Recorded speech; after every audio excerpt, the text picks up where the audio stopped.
Welcome to Strange and Scary Story Talk. I'm Heather Nani, and today we're talking about Joyce Carol Oates' Where Are You Going? Where Have You Been?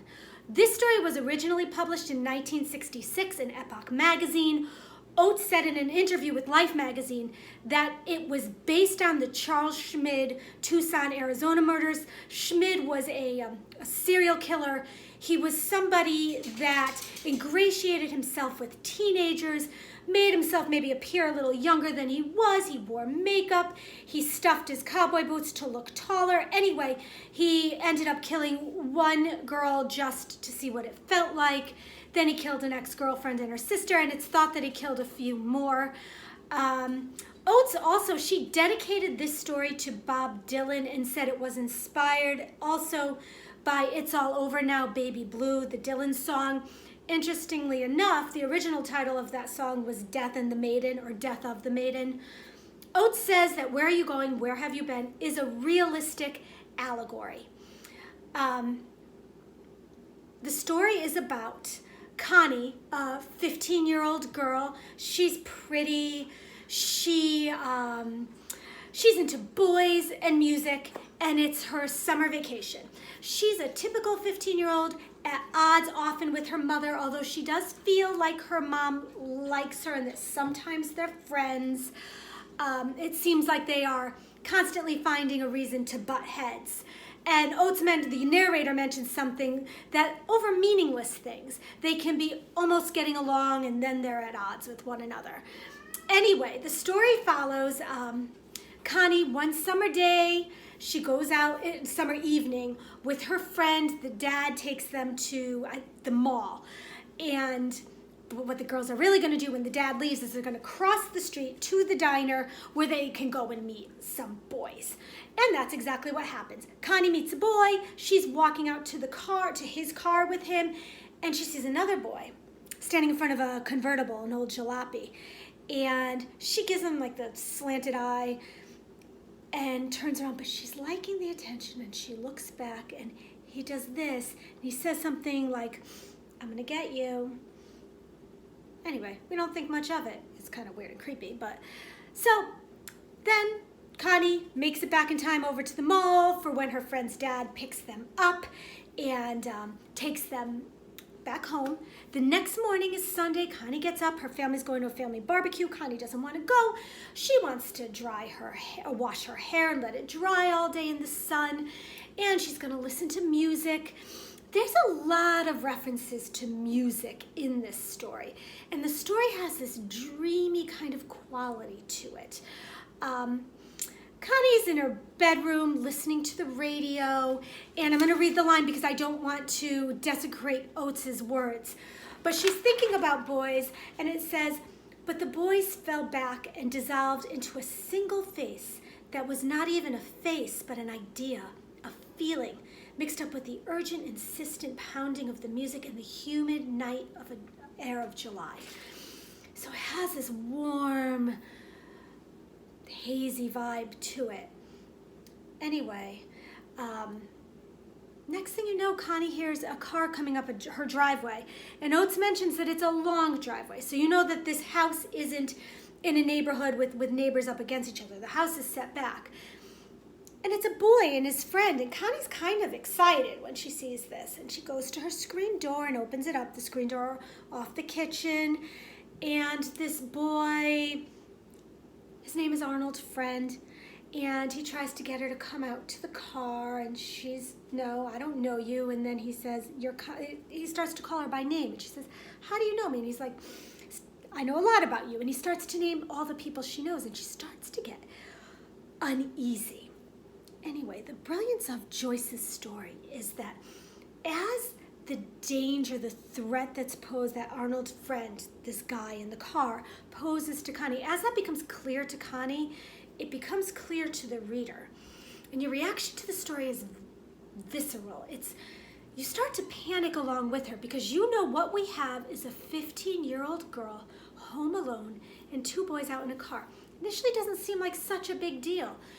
But as he starts to name the people that she knows, you know he's been studying her. His car is weird. There's numbers on the car, 33, 19, 17. And when she asks him what it is, he says it's a secret code.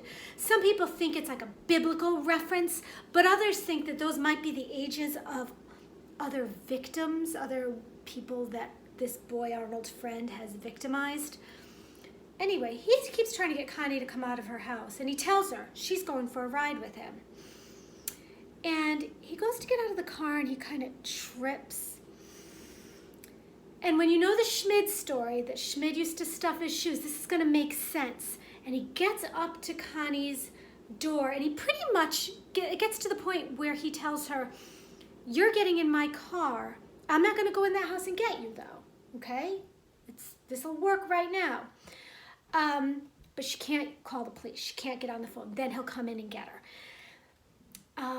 But the most terrifying part is when Connie realizes, I guess he takes off his glasses, he looks at her, and she realizes he's not a boy. He is a man. He's a man, he could be in his 30s. And the guy in the car with him looks at Connie, and she describes him as a 40-year-old baby. Now the horror of the situation becomes very, very clear. And Arnold's friend has a demonic quality. And when you think of the allegory, like, he just is the personification of evil. He's a little sexy and appealing. He's attractive. And he's almost able to tempt her until she realizes what she's faced with, what is at her doorstep. And as a reader, we know today that you don't let somebody take you to a second location. You don't do that. You'd rather them kill you on the spot than take you away somewhere. And you want to yell to Connie, run into your house and lock your door, and maybe the police will come and take your chances with this guy coming in your house. But you can't reach out to her. She's just this kid in the story. And Connie, who was unlikable in the beginning, suddenly you realize she's not bad. She's a kid.